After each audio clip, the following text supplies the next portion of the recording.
دویم ډرون چې دی اول ډرون پر چت لګېدلی د دې کانټینرانو او دویم ډرون چې دی دلته لګېدلی تاسې وینئ دغه ځای او دا خواته هم راسئ یعنې دویم ډرون دلته ولګېدی.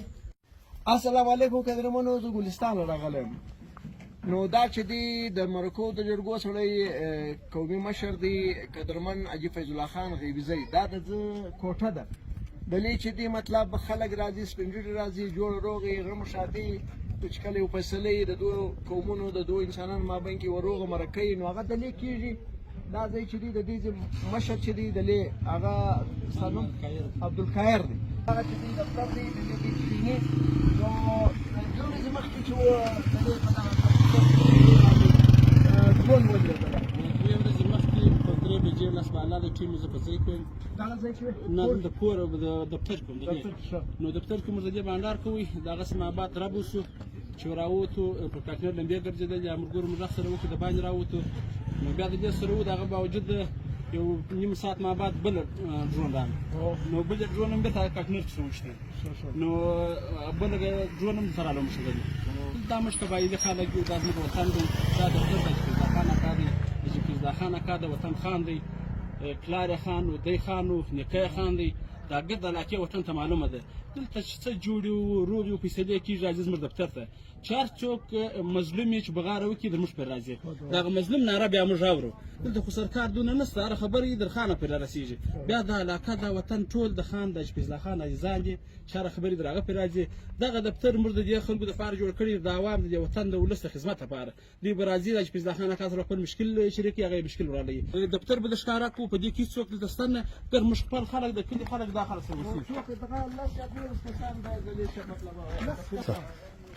نو 12 کسان صحیح ده. بس 12 کسان بس دې هغه ماپیزین یې بولي دې ځای ماپیزین یې د خان د فیض خان اساس ده چې بل مرګي بالکل نو دا ځای دا کانټینر دی دا کانټینر په اول بس دا اول ده نه اول یا اول چې د څه اول کې د دوه مدار دي هو داغه سما بعد ګوره دغه فرضي ویني جماعت او هغه ولا فرضي دا چې موږ کوم فرضي لیکل او بالکل دا کډن سره اول نه دا یو لګیدل اول په چت ولګیدل صحیح دا سیکشن دی او دا سیکشن دی و وډي شي مخکې و دا نو دفتر دی دا زموږ د ناس د دنیا سره راځي دنیا ولس دنیا خلک راځي راځه دا د ښکارا څه دلته لګېدلې دا و یې څه لګېدلې او دا ورته یې څه راکمه اول ډرون د دا کانټینرانو پر چت لګېدلی دی دلته چې دی د دوی خپل هغه سامان دي شمسیانې دي په دې کې خو د موټرانو شیان هم پکښې دي د موټرانو سامانونه دي د ضرورت شیان دي دا کانټینر کې د دوی د ضرورت شیان دلې پراته قدرمنو اول ډرون چې دی دا په دغه چت لګېدلی مخته نه وینې هغه مخته دا ځای معلومېږي دلته دوی د خپل په دا کانټینر کې د دوی د موټرانو سامانو د حاجي فیض الله خان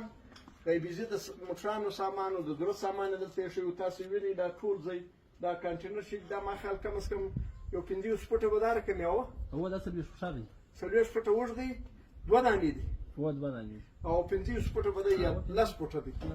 که 8 فوټه دی